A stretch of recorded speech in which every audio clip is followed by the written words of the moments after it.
চৌকিদারি tax কাটার জন্য আপনাদের ফোনের যে কোনো একটি গুগল ক্রোম ব্রাউজারে চলে আসবে। এখানে আসার পর আপনারা সার্চ করবে পিআরডি ট্যাক্স prdtax.gov.in এই লিখে সার্চ করবে। প্রথম ওয়েবসাইটটিতে ক্লিক করবে। প্রথম ওয়েবসাইটটিতে ক্লিক করার পর আপনাদের যে ওয়েবসাইটটি আছে সেই পেজটিতে নিয়ে চলে আসবে। আপনাদের ফোনটি যদি ডেস্কটপ সাইজ না করা থাকলে ডেস্কটপ সাইজ করে নেবে। তারপরে আপনারা এখানে একটি সাইডে দেখতে পাবে সার্চ অ্যাসেসিং। এই সার্চ অ্যাসেসিংয়ে ক্লিক করবে। সার্চ অ্যাসেসিংয়ে আপনাদের নামটি সার্চ করতে হবে। আপনারা এখানে অ্যাসেসিং নাম্বার বা ফোন নাম্বার দিয়েও সার্চ করতে পারেন, অথবা আপনারা ডিস্ট্রিক্ট এবং স্টেট এবং আপনাদের ব্লক পঞ্চায়েত এবং নাম দিয়েও সার্চ করতে পারেন। তো আপনি নিজের নাম দিয়ে সার্চ করতে পারেন।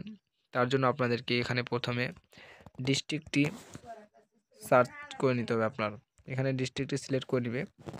আমি আপনাদের নিজের ডিস্ট্রিক্টটি সিলেক্ট করে নিলাম। সিলেক্ট করার পর আবার ব্লকটি সিলেক্ট করে নিতে হবে। আপনি যে ব্লকে আন্ডারে আছো সেই ব্লকটি সিলেক্ট করে নেবে। তারপরে যে গ্রাম পঞ্চায়েতের আন্ডারে আছো সেই গ্রাম পঞ্চায়েতের সিলেক্ট করে নেবে। তারপরে আপনার এখানে নামটি বসিয়ে দিবে। অ্যাসেসিং নেমের জায়গায় আপনার নামটি সঠিকভাবে বসিয়ে দিবে। আপনার নামটি বসিয়ে দেওয়ার পর আপনার গার্জেন নেম অর্থাৎ বাবার নামটি বসিয়ে দিবে। আপনার বাবার নামটি যে ছিল সেই নামটি বসিয়ে দিবে। আপনার বাবার নামটি বসিয়ে দেওয়ার পর আপনি সার্চে ক্লিক করবেন। সার্চে ক্লিক করার পর আপনার এরকমই চলে আসবে আপনার অ্যাসেসিং নং এবং আপনার সম্পূর্ণ ডিটেলস দেখতে পাচ্ছ। এরকম আপনার এটি চলে আসবে। আপনার যত টাকা ডিউ আছে সেই ডিউটি আপনার এখানে শো করাবে। এখন আমি এই ডিউটি যদি পেড করতে চাই তাহলে পে নাও এ ক্লিক করব। পে নাও এ ক্লিক করার পর আপনাদের নতুন একটি পেজে নিয়ে চলে আসবে। এখানে আপনারা ফোন নাম্বার দিয়ে লগ ইন করে নেবে। আপনাদের যদি ফোন নাম্বার দিয়ে লগ ইন না হয় তাহলে একটি রেজিস্ট্রেশন অপশান আসবে।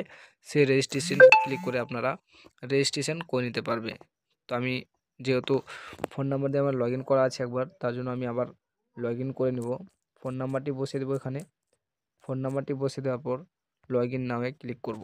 লগ ইন নামে ক্লিক করার পর আপনাদের ফোন যেটি বসিয়েছিলাম সেই ফোন নাম্বারটিতে একটি SMS চলে গেছে। সেই SMSটি আমরা এখানে সঠিকভাবে বসিয়ে দেব।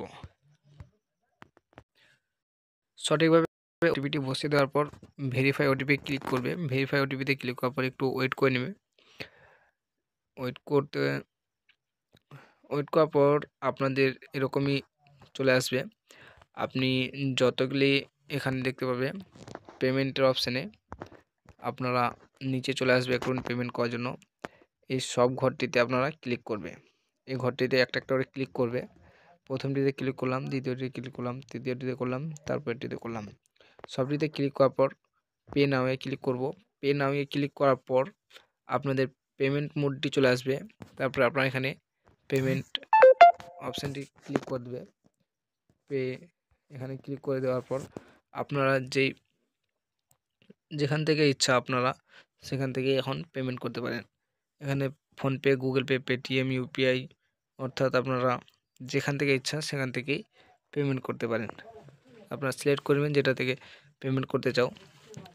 আমি সিলেক্ট করে নিলাম। সিলেক্ট করার পর আপনারা একটু ওয়েট করবে। ফোনপেতে হয়তো ট্রান্সফার করবে, আপনার ফোনপেতে চলে যাবে অটোমেটিক। পেমেন্টটি সাকসেস হওয়ার পর আপনারা একটু ওয়েট করবে। দেখতে পাচ্ছ পেমেন্ট হয়ে গেছে, একটু ওয়েট করবে। আপনারা চাইলে একটু রিসিপ্টটি নিয়ে নিতে পারেন এখান থেকে। আবার রিফ্রেশ হয়ে যাবে। পেজটি রিফ্রেশ হয়ে যাওয়ার পর আপনাদের এখানে ডাউনলোড রিসিভ একটি অপশান এসছে। এই ডাউনলোড রিসিপ্টটিতে আপনারা ক্লিক করে আপনার রিসিপ্টটি ডাউনলোড করে রেখে দিতে পারেন। তো আমি ডাউনলোড করে রেখে নিলাম রিসিপ্টটি। যদি পরে আবার পঞ্চায়েত থেকে ডাকা হয় যে চৌকিদারি ট্যাক্স আমি দিইনি, তো আমি এটি দেখাতে পারি। দেখতে পাচ্ছ আমি চৌকিদারি ট্যাক্সটি দিয়ে দিয়েছি এবং আপনাদের ডিস্ট্রিক্টের নাম, ব্লক এবং পঞ্চায়েতের নাম চলে এসছে। আমি কত টাকা পেমেন্ট করলাম, সম্পূর্ণ পেমেন্টের ডেট এবং কবে পেমেন্ট করলাম, কবে থেকে কবে পর্যন্ত সম্পূর্ণ ডেটটি চলে এসছে। তো ধন্যবাদ। আজকে ভিডিওটি এ পর্যন্তই ছিল।